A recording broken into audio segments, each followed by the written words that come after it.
Welcome.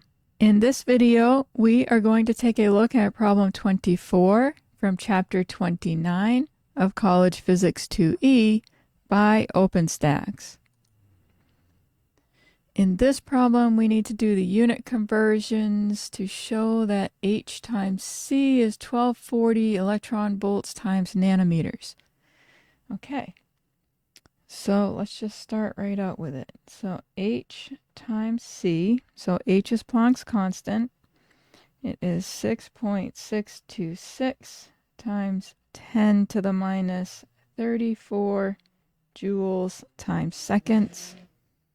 Okay, we know we need electron volts, so let's convert that right away.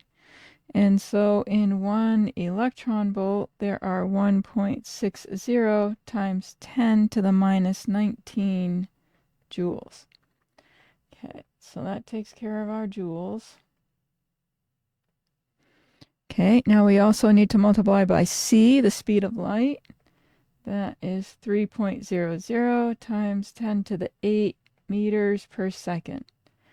Okay, we have seconds in the numerator and denominator, so the seconds are canceling.